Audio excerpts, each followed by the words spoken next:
Hello everyone, welcome back to my channel. आज हम करेंगे 1D डीपी का प्रॉब्लम।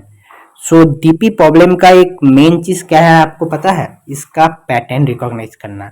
अगर आपको कोई भी क्वेश्चन डीपी का कोई भी एक क्वेश्चन दिया है तो आप क्या उसको अगर पैटर्न समझ लेते हो ठीक से तो आप जल्दी से उस प्रॉब्लम को कर सकते हो। ठीक है, डीपी किसी का बहुत ज़्यादा भार लगता है, अगर कोई उसको पैटर्न समझ लेता है तो उसको ज़्यादा हार्ड नहीं लगेगा। मैं आपको पहले लेक्चर में इंट्रोडक्शन वाले डीपी में आपको दिखाया हूँ दिस फिबोनाची सीरीज का क्वेश्चन। ठीक है, तो दिस फिबोनाची सीरीज का क्वेश्चन से आप ये जो प्रॉब्लम है ना, climbing stairs, fog jump with के डिस्टेंस मैक्सिमम सम और हाउस रोबर 2, ये सारे क्वेश्चन आप कर सकते हो। ठीक है, आप ये जो क्लाइंबिंग स्टेयर और फिबोनाची सीरीज बिल्कुल सेम है, कोई भी अंतर नहीं है, बिल्कुल सेम है। आप जैसा फिबोनाची करो वैसा क्लाइंबिंग स्टेयर, ओनली क्या थोड़ा सा चेंज है यहाँ पे इंडेक्स का फंडा, और कोई भी इधर चेंज नहीं है। तो मैं पहले आपको दिखाता हूँ क्लाइंबिंग स्टेयर्स का क्वेश्चन। ठीक है, मतलब मैं क्वेश्चन को एक लिख देता हूँ एक एग्जाम्पल के साथ, उसके बाद मैं सॉल्व करके दिखाऊंगी। मैं इस सभी का अप्रोच कॉपी पे कर दूंगी और किसी का एक दो कोट कर दूंगी। ठीक है, ओके। गाइस, इधर क्लाइंबिंग स्टेयर्स का जो क्वेश्चन है आप देख सकते हो, लीड कोड नंबर 70 क्वेश्चन जो है वो क्लाइंबिंग स्टेयर का क्वेश्चन है। तो इन क्वेश्चन में क्या बोला है, जे हमारा स्टेयर मतलब क्या, हमारा बंगाली में सीढ़ी बोलता है। ठीक है, तो स्टेयर कैसा होता है, आपका स्टेयर देखो तो ऐसा हमारा स्टेयर होता है। तो क्या बोला है, कोई अगर इधर खड़ा है, ठीक है, तो वो एक बार में एक स्टेप जा सकते हैं और 2 स्टेप जा सकता है। ठीक है, और नहीं जा सकता, और एक स्टेप और 2 स्टेप। ठीक है, अगर मेरा स्टेयर का अगर लेंथ दे चुका है, मतलब एन स्टेप दे चुका है। ठीक है, तो अगर मेरा एन स्टेप दे दिया तो उसे मैं मतलब कितना डिस्टिंक्ट वे से मैं उसको एकदम टॉप से पहुंच जाऊंगी, कितना डिस्ट्रिक्ट वे पे। तो मैं आपको एक एग्जांपल से बता रहा हूँ। ठीक है, मेरा एन अगर 2 है, ठीक है, एन अगर 2 है तो क्या होगा, मैं कौन सा स्टेप में जा सकता हूँ, मैं एक 1 और 1 से जा सकती हूँ, मैं डायरेक्ट 2 भी जा सकती हूँ। ओके, अगर मेरे एन इक्वल टू 3 है तो मैं क्या जा सकती हूँ, मैं 1 जा सकती हूँ, मैं 1 प्लस 2 जा सकती हूँ, मैं पहले 2 फिर 1 जा सकती हूँ, और ज्यादा प्रोसेस नहीं है, यही नहीं। अगर मेरे एन इक्वल टू 4 है, ठीक है, एन इक्वल टू 4 है तो मैं क्या कहा जा सकती हूँ, एन इक्वल टू 4 है तो मैं पहले तो 1 प्लस 1 प्लस 1 प्लस 1 4 वे से जा सकती हूँ, फिर मैं 1 प्लस 2 प्लस 1 में जा सकती हूँ, फिर मैं 2 प्लस 1 प्लस 1 में जा सकती हूँ, फिर मैं ऐसा करो तो 1 प्लस 1 प्लस 2 में भी जा सकती हूँ, फिर ऐसा भी हो सकता है 2 प्लस 2 में भी जा सकती हूँ। तो मेरा कितना हुए है 1 2 3 4 5, तो आंसर मेरा क्या होगा 5। आप इधर एक पैटर्न ढूंढ पा रहे हो, जब मेरा इन 2 है मेरा आंसर क्या होगा, मेरा आंसर हो रहा है 2। जब मेरा 3 है, मतलब देखो 2 होगा, आंसर 3 हो रहा है, फिर क्या 5 हो रहा है। तो आपको एक पैटर्न समझ में आया, 2 3 क्या 5। मेरा फिबोनाची क्या था, मेरा फिबोनाची था 0 1 1 के बाद क्या था 0 प्लस 1 1 होता है, 1 1 2 होता है, 2 1 क्या 3 होता है, 3 2 क्या 5 होता है। ऐसा ही हो रहा है, आपको पता है। ठीक है, अब क्या करूंगी मैं, ये जो फिबोनाची से इसको रिलेट करूंगी। तो इन फिबोनाची में क्या होता है, मेरा 0 इंडेक्स रहता है, ठीक है, बट इन क्लाइंबिंग स्टेयर इधर क्या रहता है, इधर 1 इंडेक्स, मतलब मेरा 1 है तो 1 रहेगा, 2 है तो 2 रहेगा, 3 है तो 3 रहेगा। ठीक है, अब क्या, जब 4 आएगा 2 प्लस 3 कितना 5, अगर जब 5 आएगा 5 3 कितना वो होता है 8, अब जब 6 आएगा 8 5 कितना 13 होता है। तो अब यस है, ठीक है, तो 13 होता है। ओके, अब हमारा इधर क्या करना पड़ेगा, तो एक इसमें क्या और फिबोनाची में फुल सेम है। तो मैं आपको क्या फिबोनाची का कोड दिखाए हो, क्या था उसका कोड, तो मेरा अगर इफ एन है तो उसमें कोड क्या था, अगर मेरा कोड क्या था उसमें, अगर मेरा मैं सोच रहा हूँ मेरा क्या बेस केस क्या था उधर, बेस केस था अगर एन जीरो से जीरो मतलब वन से छोटा है, ठीक है, तो रिटर्न कर दो जो है, मतलब रिटर्न कर दो इन, अगर छोटा है इन का वैल्यू, अगर नहीं है तो क्या वैल्यू होगा F N minus one plus F of N minus two का वैल्यू, ठीक है। अब फंक्शन को रिकर्सन से कॉल करो, तो जब भी कोई डीपी प्रॉब्लम है इस उसमें अगर रिकर्सन रिलेशन आता है आपको, तो आप इसको 3 स्टेप में सोचो। पहले क्या, पहले तो ट्राई करो उसको मतलब क्या express in term of index, उसको आप इंडेक्स में कर सकते हो कि नहीं। अगर ए फिबोनाची है तो क्या इसमें हम इंडेक्स कर सकते हैं। 2 नंबर क्या, इसका जितना पॉसिबल पाथ है, ठीक है, जितना मतलब उसका ऑल जो स्टाफ है मैं रिकर्सन कर सकती हूँ वो भी आप कर लो, ठीक है, सेकेंड प्रोसेस।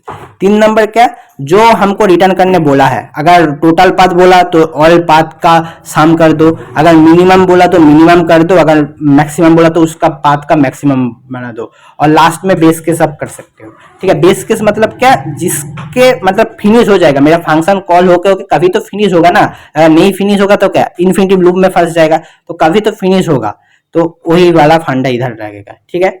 सो मैं आपको इस क्लाइंबिंग स्टेयर्स में एक फंक्शन मतलब सूडो कोड लिख के बता रहा हूँ कैसे होगा, ठीक है।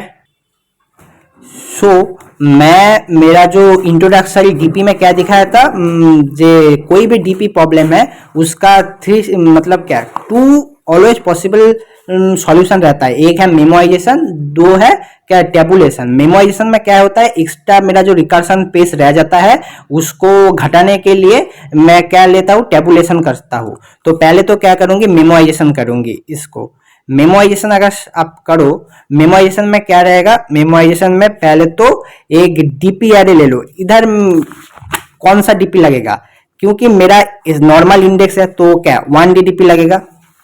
तो 1D डीपी मतलब एक एरे है जिसको मैं क्यों एक डीपी को यूज कर रहा हूँ, जब आप एक रिकर्सन ट्री बनाओगे ना, आप देखो मेरा climbing stairs n equal to क्या, एन इक्वल टू मैं समझ लेता हूँ 4, ठीक है। मैं कहाँ कहाँ जा सकती हूँ, मैं 4 को जा सकती हूँ क्या, अगर मैं एक स्टेप पीछा मतलब बैक में आता हूँ का N3 में आता हूँ, अगर मैं 2 स्टेप बैक करूँ तो क्या N2 में आ जाता हूँ। अगर इधर आके मैं अगर एक स्टेप बैक करूँ तो क्या होगा, N माइनस 2 होगा। अगर इसमें 2 स्टेप बैक करूँ तो क्या होगा, N माइनस 1 आएगा। अगर इसमें फिर से अगर मैं एक स्टेप बैक करूँ तो क्या होगा, N माइनस 1 आएगा। इसमें अगर मैं एकदम बैक करके आ जाती हूँ 2 स्टेप तो क्या होगा, N माइनस 0 आएगा, ठीक है। और सब मतलब ऑलवेज ऑलवेज आप जब भी रिकर्सन ट्री बनाओगे तब ट्राई करोगे लेफ्ट से ओपन करने का, ठीक है। लेफ्ट से ओपन करके कैलकुलेट करके फिर टॉप में फिर आओगे, ठीक है। और मेमोराइजेशन हमारा क्या होता है, मेमोराइजेशन मेरा होता है टॉप डाउन अप्रोच, मतलब टॉप से पहले डाउन आओ, उसके बाद इसको एक्यूमुलेट करके इसमें आंसर ले लो, ऐसे करके होता है ये टॉप डाउन अप्रोच। और टेबुलेशन क्या होता है, मेरा बॉटम अप अप्रोच होता है, ठीक है। तो इसमें क्या मेमोराइजेशन क्यों लगेगा, मेमोराइजेशन कब लगता है, जब सब प्रॉब्लम रिपीट होता है। तो इधर आपको आप देख सकते हो कहाँ कहाँ मेरा सब प्रॉब्लम रिपीट हो रहा है, इधर N2 है, इधर N2 है, इधर N1 है, इधर N1 है। अगर फिर भी एक बड़ा ट्री लेता हूं तो क्या आप देख सकते हो कितना सब प्रॉब्लम हो रहा है, मतलब रिपीट हो रहा है। तो इसलिए हम क्या करते हैं, डीपीआरएल लूंगी, उधर क्या जो जो प्रॉब्लम मैं एक बार कैलकुलेट कर चुका हूँ उसको मैं इधर रख दूंगी। जब मेरा दोबारा फंक्शन कॉल होगा तब मैं दोबारा से ट्री को ना विजिट करके इधर से फेच कर लूंगी नंबर को, मतलब क्या रिटर्न मतलब जो इसमें है इसका वैल्यू को कर लूंगी और जो है उसका आंसर निकल लूंगी, ठीक है। तो मेमोराइजेशन में पहले तो क्या रहता है, जो एरे होता है वो हमारा -1 से इनिशियलाइज रहता है, ठीक है, केवल ही मेमोराइजेशन में। और डीपी में क्या रहता है, डीपी में सॉरी टेबुलेशन में क्या रहता है, टेबुलेशन में 0 से इनिशियलाइज रहता है। और इन मेमोराइजेशन में इसका साइज कितना लगेगा, तो आपको मैं क्या बताऊं, जो क्लाइंबिंग स्टेयर्स और फिबोनाची में एक ही डिफरेंस है, वो है इंडेक्स का डिफरेंस। तो क्लाइंबिंग स्टेयर्स में क्या, अगर 4 है तो एन 4 मतलब क्या, इसको वन इंडेक्स बेस के 1 में 1 रहेगा, 2 में 2 रहेगा, ठीक है, 3 में 3 रहेगा, 4 में क्या 5 रहेगा, तो क्या इसमें वन इंडेक्सिंग, तो हमारा डीपी का साइज कितना रहेगा, डीपी का साइज है वो होगा डीपी ऑफ n प्लस 1, ठीक है, इस साइज में रहेगा। तो अगर इसका मैं सूडो कोड लिखूं मेमोराइजेशन का, वो क्या होगा, ठीक है, पहले तो जो फंक्शन रहेगा मैं उसको ही लिख देता हूं, फंक्शन ऑफ इन, ठीक है। तो पहले तो बेस केस क्या होगा, बेस केस हमारा होगा जो फिबोनाची का बेस केस था, मतलब अगर मेरा इंडेक्स इंडेक्स और एन बोल देता हूं, ठीक है, एन इक्वल टू अगर मेरा 0 है, सो अगर एन इक्वल टू मेरा 0 है तो 0 रिटर्न कर दो, 1 है तो 1 रिटर्न कर दो, ठीक है, मतलब जो बेस केस पहले रिकर्सन में जाता इस बार भी वही रहेगा। क्या सिंपल चेंज होगा, चेक कर लो इधर, इफ मेरा DP of n not equal to -1, मतलब इधर इसका वैल्यू पुट कर चुका हूं, ठीक है, तब क्या रिटर्न कर दूंगी, रिटर्न डीपी एन कर दूंगी, तो मैं दोबारा से फंक्शन कॉल नहीं करूंगी। अगर ए नहीं है, अगर ए 1 है, -1 है इसका वैल्यू, तब मैं क्या फंक्शन कॉल कर दूंगी DP of n equal to function of N minus 1 plus function of N minus 2, हो गया, ठीक है। तो इसमें मेरा टाइम कॉम्प्लेक्सिटी कितना लगेगा, मेमोराइजेशन में टाइम कॉम्प्लेक्सिटी लगेगा बिग ओ एन, क्योंकि मैं एक डीपी एरे को फुलफिल कर रहा हूं, ठीक है। और पेज कॉम्प्लेक्सिटी कितना लगेगा, पेज कॉम्प्लेक्सिटी पहले तो एक डीपी एरे को फुलफिल कर रहा हूं इसलिए बिग ओ एन, और एक मेरा रिकर्सन स्टैक पेज यूज हो रहा है तो इसलिए और एक बिग ओ एन। तो मैं मेमोराइजेशन में संतुष्ट नहीं हूं, मुझे एक्स्ट्रा जो ऑक्सिलरी पेज है ये मुझे नहीं चाहिए, इसलिए मैं क्या करूंगी, इसलिए मैं टैबुलेशन करूंगी। तो टैबुलेशन क्या होता है, टैबुलेशन होता है बॉटम अप अप्रोच, मतलब बॉटम से आप कैलकुलेट करके पहले टॉप से उठो, ठीक है। तो पहले तो आप टैबुलेशन में क्या करोगे, टैबुलेशन में आप थोड़ा सा मेमोराइजेशन को आप टैबुलेशन में इजीली कन्वर्ट कर सकते हो। कैसे कन्वर्ट कर सकते हो, पहले तो आप देखो इसमें कहां से जा रहा है, ये क्या टॉप डाउन, मतलब ये एन है, मतलब अगर मेरा 4 है, 4 से 1 तक, मतलब 4 से क्या 0 तक जा रहा है कि 1 तक जा रहा है, ठीक है, टॉप से डाउन में जा रहा है, तो मेरा बॉटम अप क्या होगा, बॉटम अगर डाउन से टॉप होगा तो क्या मैं डाउन से टॉप जाने के लिए मैं क्या यूज करूंगी, फॉर लूप यूज करूंगी, ठीक है। तो मैं बार बार नहीं करूंगी ये रिकर्सन, इसलिए मैं करूंगी एक फॉर लूप लगाऊंगी, फॉर लूप से। तो पहले तो एक बेस केस लिख देता हूं, मेरा बेस केस क्या होगा, मेरा डीपी ऑफ 0 का वैल्यू 0 होगा, डीपी ऑफ 1 का वैल्यू 1 होगा, ठीक है। अब मेरा डीपी ऑफ 1 का वैल्यू 1 होगा, इसके बाद बेस तो 1 हो गया, 0 हो गया, मेरा डीपी अरे कितने का साइज का था, n+1 साइज का था, तो 0 उधर इधर बैठ गया, 1 इधर बैठ गया, ठीक है। मैं 4 को लेकर आया हूं, ठीक है, तो 0 1 2 3 4 5, ओके ओके। सो अब देखो, अब फॉर लूप लगेगा, फॉर लूप कहां से जाएगा, आई इक्वल टू 2 तक, n greater equal to n तक जाएगा, ठीक है, मतलब n+1 जो बोला हो पूरा एन तक ही जाएगा, ठीक है, क्योंकि मेरा यह वन इंडेक्स का 1 इंडेक्स है, तो पूरा मैं जो n+1 लिया हूं, मतलब क्या 5 तक ही जाएगा, इसका जो आंसर होगा वही मेरा आंसर होगा, ठीक है। तो इसमें क्या होगा, डीपी ऑफ एन का वैल्यू लिख दो, DP of n-1 plus DP of n-2, ठीक है। ये तब तक करो जब तक मेरा इस वाले आंसर फिल ना हो जाए, जब हो जाए रिटर्न कर दो मेरा DP of n, okay okay. यही होता है क्लाइंबिंग स्टेयर्स का प्रॉब्लम, ठीक है। इसमें टाइम कॉम्प्लेक्सिटी क्या है, टाइम कॉम्प्लेक्सिटी है बिग ओ एन, और पेज कॉम्प्लेक्सिटी क्या है बिग ओ एन, मुझे कोई भी एक्स्ट्रा ऑक्सिलरी पेज नहीं लग रहा है, ठीक है। अगर मैं चाहती हूं, ठीक है, मैं इस पेज को भी मैं नहीं यूज करूंगी, मैं पेज को और भी ऑप्टिमाइज करना चाहती हूँ, तो मैं आपको एक शॉर्टकट बता देती हूँ। आप कोई भी क्वेश्चन में, ठीक है, अगर आपको कहीं भी नजर आ जाए n-1 n-2, तो आप उसको आंखें बंद करके पेस ऑप्टिमाइज कर सकते हो, ठीक है। आंखें बंद कर मत करो, आंखें खोलकर ही करो, ठीक है। तो n-1 मतलब क्या, मेरा जस्ट प्रीवियस, और n-2 मतलब क्या, मेरा प्रीवियस के उसके प्रीवियस। तो मैं अगर दो वेरिएबल ले लेता हूँ, एक है मेरा प्रीवियस, प्रीवियस को मैं, ये जो मेरा बेस केस है इसमें लिख देता हूँ, प्रीवियस इक्वल टू मेरा 0 है, और जस्ट आगे तो मैं क्या इसको प्रीवियस 2 बोल देता हूँ, ठीक है। तो प्रीवियस 0 एंड प्रीवियस क्या, only previous 1 equal to 1, okay okay. आप क्या कर दो, जब भी इस फॉर लूप को इधर रोको उसके बाद लिख दो मेरा जो डीपी ऑफ n, मतलब क्या एक कारेंट वैल्यू है, तो कारेंट लिख दो, कारेंट इक्वल टू क्या होगा, previous 2 plus previous, okay.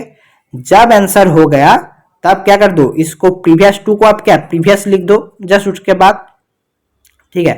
Previous 2 equal to previous, और मेरा प्रीवियस इक्वल टू क्या होगा, कारेंट होगा, ठीक है। तो मैं आपको डीपी से दिखा देता हूँ, एक विजुअलाइज करो, ठीक है।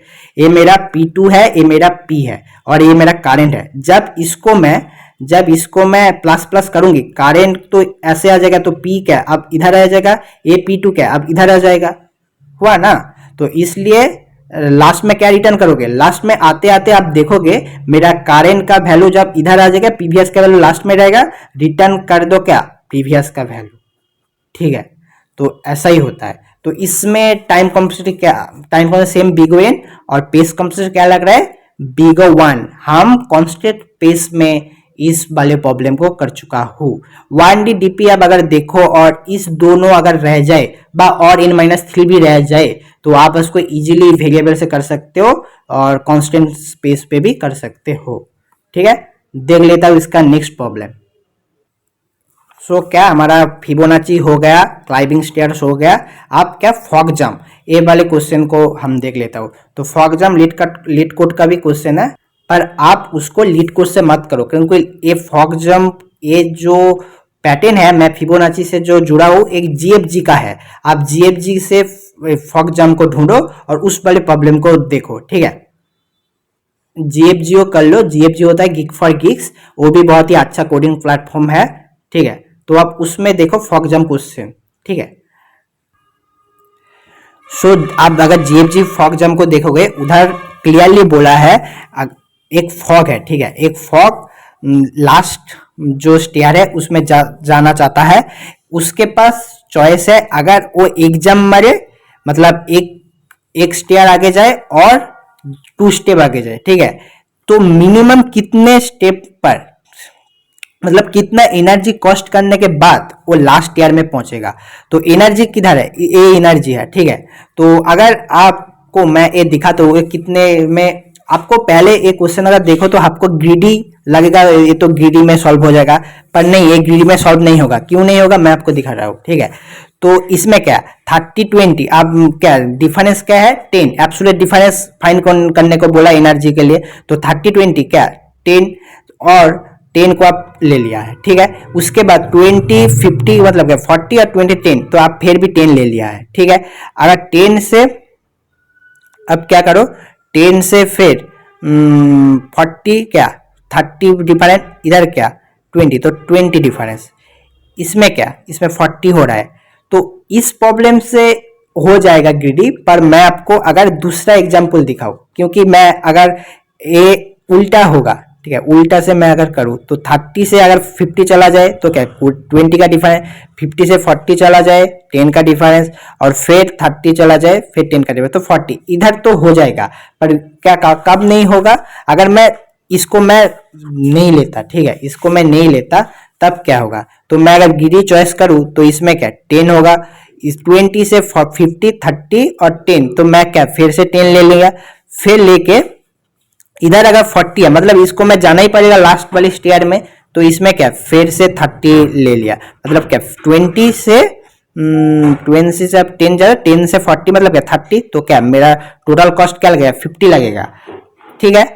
बट अगर आप थोड़ा सा ये करो मैं कि पहले कि आप जगह 30 से 50 जाओ तो क्या मेरा कॉस्ट पड़ा 20, अगर 50 से फिर इधर जाओ 40 में आओ तो मेरा कॉस्ट क्या पड़ेगा 50 माइनस 40 क्या 30 कॉस्ट पड़ेगा, तो मैं क्या 30, यही है मिनिमम, यही है आंसर, ठीक है। तो इधर क्यों ग्रीडी फेल होगा, मुझे देखना है ऑल टेस्ट केस में, एक दो टेस्ट केस में मुझे नहीं देखना है, मुझे सारे के सारे टेस्ट केस को पास करना है। तो इधर ग्रीडी क्यों नहीं होगा, क्योंकि इधर जो डिस्टेंस है ना वो यूनिफॉर्मिटी में नहीं है, मतलब सेम नहीं है। अगर सेम होता सबके लिए तब ग्रीडी आराम से हो जाता है, इधर सेम नहीं है तो ग्रीडी इधर फेल करेगा।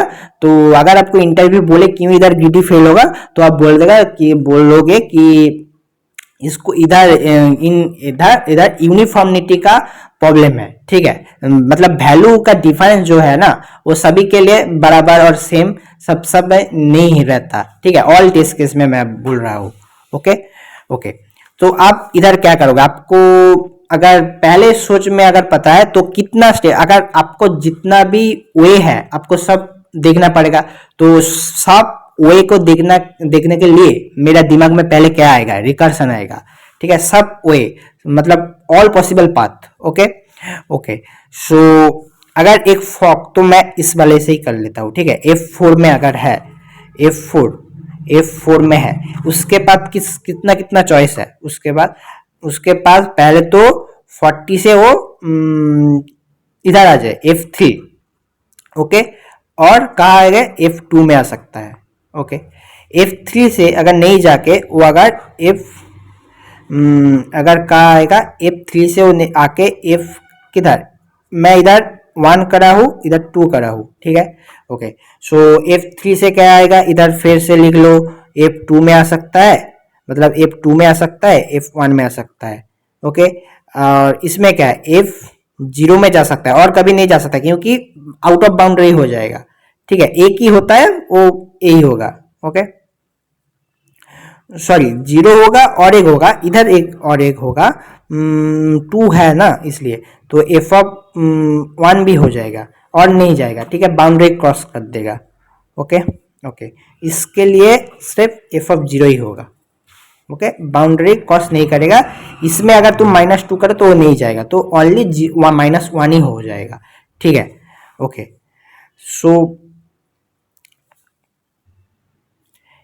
ठीक है, आप देखो, आप देख रहे हो ना इधर प्रॉब्लम ओवरलैपिंग हो रहा है, ओवरलैपिंग हो रहा है, तो क्या मेरा रिकर्शन में इसका जो टाइम कॉम्प्लेक्सिटी क्या वो टाइम लिमिट एक्सीड देगा, ठीक है। इसलिए मैं इसको क्या करूंगी, मेमोराइजेशन में कन्वर्ट करूंगी। तो पहले तो इसका रिकर्शन कोड ही देख लेता हूँ, उसके बाद मेमोराइजेशन करूंगी और क्या टैबुलेशन करूंगी।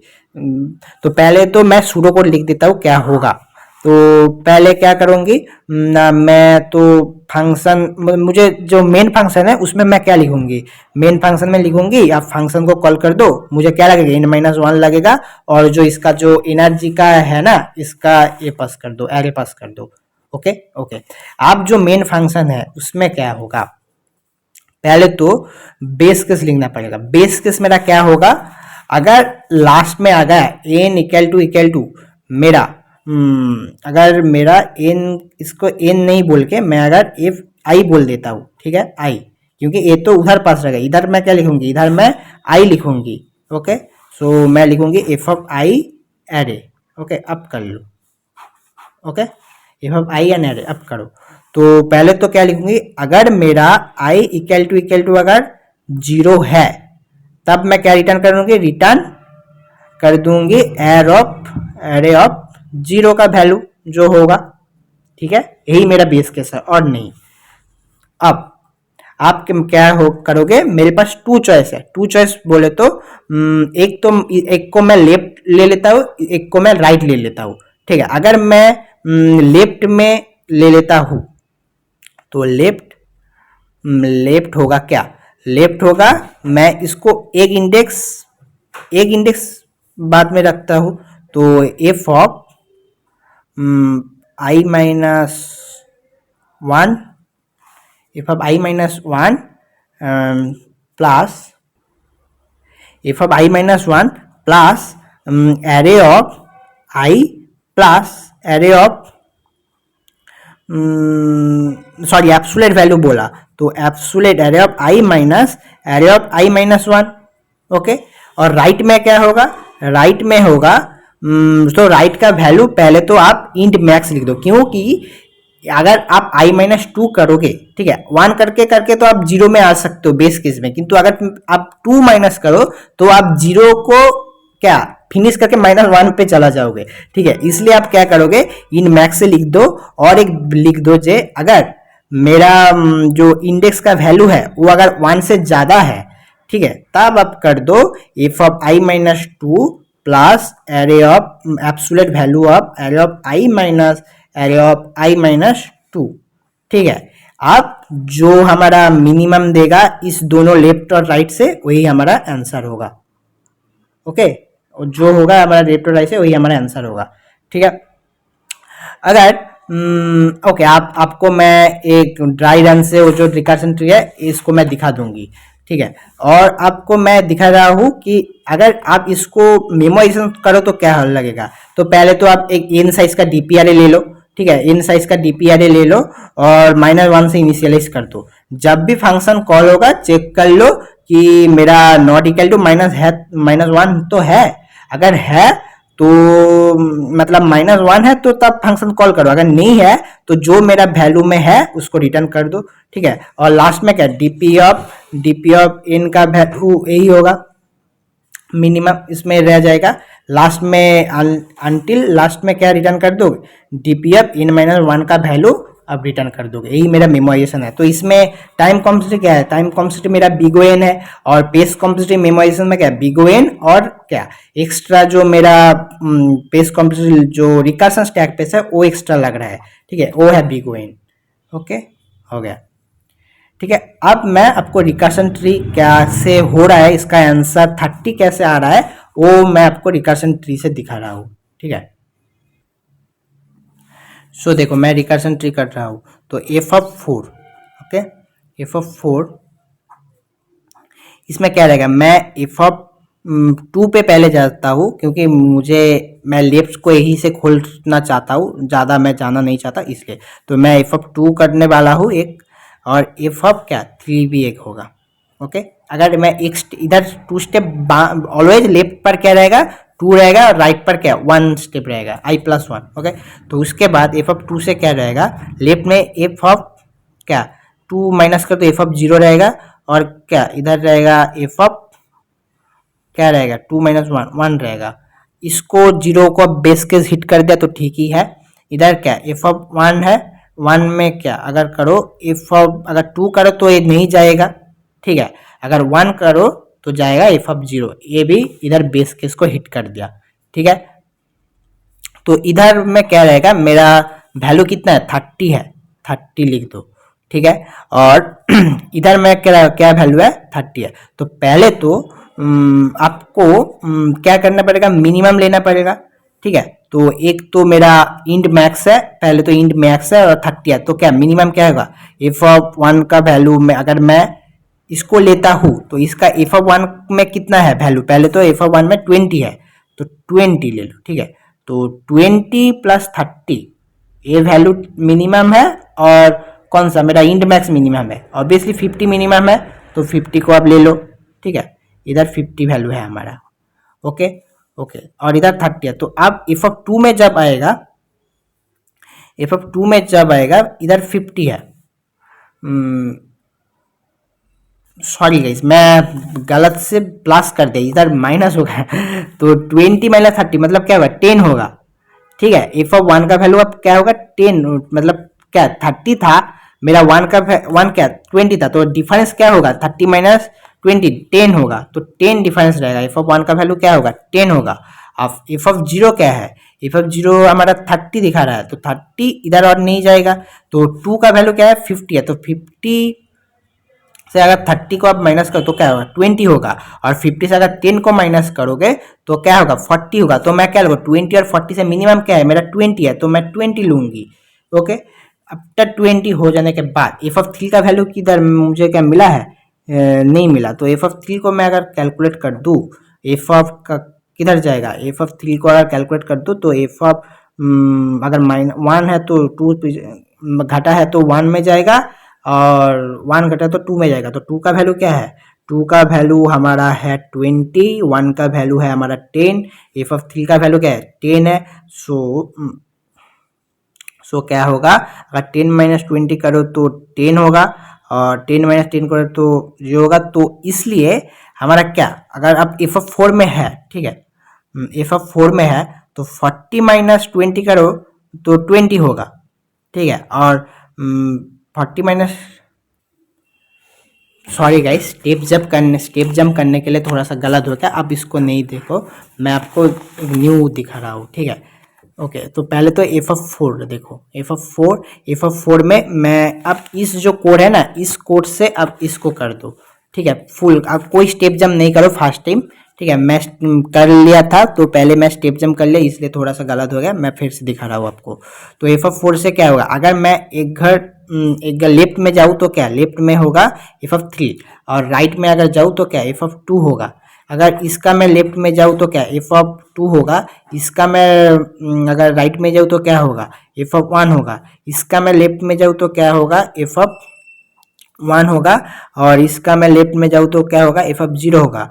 और इसका अगर लेफ्ट में जाओ तो क्या, एफ ऑफ 0 होगा, और एक नहीं होगा। ओके ओके, और ठीक है। अब देखो यहाँ पे मेरा ओवरलैपिंग सब कॉलम में, तो एक एक से करता हूँ। सो आप अब क्या लिख दो, आप जो फॉर्मूला है ना हमारा वो लिख दो। तो लेफ्ट क्या होगा, लेफ्ट इक्वल टू हमारा एफ ऑफ i - 1 का वैल्यू होगा, plus absolute value of array of i - 1 का वैल्यू। ओके, और राइट का वैल्यू इन मैक्स से तो इनिशियलाइज रहेगा, इन मैक्स से रहेगा। अगर ये 1 से ज़्यादा है, मतलब अगर ग्रेटर देन इक्वल टू 1 है, तब क्या होगा, F of i - 2 plus absolute value of array of i - 2 का वैल्यू, ठीक है। इसका एब्सोल्यूट वैल्यू इसमें आंसर होगा। तो पहले तो एफ ऑफ 0 है, ठीक है। अब देखो एफ ऑफ 0 है, तो एफ ऑफ 0 में क्या, मैं तो पहले 0 से 0 जाऊँ तो क्या, उसका जो वैल्यू है तो 0 ही होगा। तो 0 प्लस एफ ऑफ 0 प्लस इसका एफ ऑफ 0 का वैल्यू कितना है, 30 है, ठीक है। 0 का वैल्यू क्या है, 30 है। तो तो एफ ऑफ 0 का वैल्यू 0 है, और अगर एब्सोल्यूट वैल्यू करो तो i - 1 मतलब 1 से 0 करो तो क्या 30, इधर 30 इधर 20 क्या 10 होगा। तो एफ ऑफ 1 का वैल्यू क्या होगा, 10 होगा, और एफ ऑफ 0 का वैल्यू तो 0 ही है। तो जब एफ ऑफ 2 में जाओगे, एफ ऑफ 2 में जाओगे, अब एफ ऑफ 2 में जाओगे तो क्या देखोगे, इसका लेफ्ट का वैल्यू क्या 10 अब एफ है। मेरा कॉपी में कर रहा हूँ ना, इसलिए थोड़ा। तो जब अब अगर एफ का F2 जब कॉल होगा, तब क्या होगा, पहले तो लेफ्ट में जाओ, 2 में अगर लेफ्ट में जाओ, i2 - 1 क्या है, एफ ऑफ 1 का वैल्यू देख लो, प्लस एब्सोल्यूट वैल्यू ऑफ 2 - 1 का वैल्यू क्या होगा, एब्सोल्यूट वैल्यू 2 - 1 का वैल्यू 50 - 30 क्या होगा 20। तो 20 और एफ ऑफ वैल्यू क्या है 20 + 1 30 है, 30 है। तो इधर क्या 30 रिटर्न कर देगा। और क्या होगा, एफ ऑफ 2 है, मतलब क्या i - 1 मतलब 0 में रहेगा, प्लस एब्सोल्यूट वैल्यू ऑफ 2 - 0 का वैल्यू, तो वो क्या होगा 50 - 30, वो क्या 20 होगा। और इधर क्या होता, इधर मैं थोड़े से गलत कर 50 - 20 होता, वह 30 होता। तो 30 + 1 40 होता, और इधर क्या 20 + 0 तो क्या होता 20 होता। अब देख लो 50 या 30 से डिफाइन क्या है, 50 या 30 से डिफाइन 20 है, तो ऐसे ही 20 होगा। तो मैं इधर लिख दिया हूँ एफ ऑफ 2 का वैल्यू मेरा क्या है 20 लिख दिया हूँ, ठीक है। ऐसे ही एफ ऑफ 1 का वैल्यू इधर क्या लिख दो, एफ ऑफ 1 का वैल्यू मेरा पहले से लिखा है, मैं मेमोराइजेशन कर रहा हूँ, इसलिए मैं 10 लिख दिया हूँ। अब जब F3 आए, अब ध्यान से समझो, ठीक है। जब F3 जब आए, पहले तो लेफ्ट करो, लेफ्ट में क्या लिखूंगा मैं, एफ ऑफ पहले एक स्टेप पीछे, तो F of 2 plus array of इसका जो एब्सोल्यूट वैल्यू जो है, एब्सोल्यूट वैल्यू जो है क्या लिखा है मेरा एग्जांपल में, i - i-1 मतलब एब्सोल्यूट वैल्यू 3 में क्या है 10 है, तो इसका 10 - 50 क्या है 40 होगा, एब्सोल्यूट वैल्यू 40, 40 और 20 क्या 60 हो रहा है। अगर 60 हो रहा है, और मैं ये करूँ राइट में करूँ, राइट में क्या होगा, एफ राइट में करूँ तो एफ ऑफ 1 होगा, प्लस एब्सोल्यूट वैल्यू मेरा 30 - 20 वो क्या होगा, सॉरी 10 - 20 10 - 20 10 होगा, तो क्या होगा 10 प्लस 10 राइट में 20 होगा, तो एफ ऑफ 3 में भी क्या होगा 20 होगा मिनिमम। ओके ओके, अब क्या करो एफ ऑफ 2 को देखो, एफ ऑफ 2 को 20 देख लिया और एफ ऑफ 3 को 20 देख लिया। तो आप 4 में जब आओ, तो 4 में जब आओ तब क्या होगा 40 जो मेरा फाइनल वैल्यू है, ठीक है, i-1 में जाओ, पहले तो कॉल करो i-1 में, i-1 में अगर कॉल करो तो क्या होगा, i-1 में अगर कॉल करो तो आई में एफ ऑफ 3 का वैल्यू क्या है 20 है, तो 20 प्लस इसका एक घर ए कर दो तो क्या होगा, इसका अगर करो तो 30, तो ये क्या 50 हो रहा है, ये नहीं होगा। अगर आप देखो 20 है और अगर एक घर पीछे हो तो क्या होगा 20 प्लस 10 मतलब 40 माइनस 50, ठीक है, 20 प्लस 10 तो क्या होगा 30 होगा, तो यही हमारा आंसर होगा ये 30। आप अगर समझ में नहीं तो आप दोबारा देख सकते हो, आप एक बार ड्राई रन कर सकते हो इस वाली ट्री को, इस वाले एग्जाम्पल से, तो आप क्लियरली समझ में आ जाएगा। ठीक है, तो मैं इस वीडियो को इस तक रख रहा हूँ, नहीं तो बहुत बड़ा हो जाएगा। बाकी जो 3 क्वेश्चन है और इसका जो टैबुलेशन है मैं इसका बाद वाले वीडियो में दिखाऊंगी पूरी की पूरी, और कोड भी दिखाऊंगी, तो आपको ज़्यादा समझ में आ जाएगा। तब तक के लिए आप keep coding, keep hard working, and please subscribe my channel for more such and more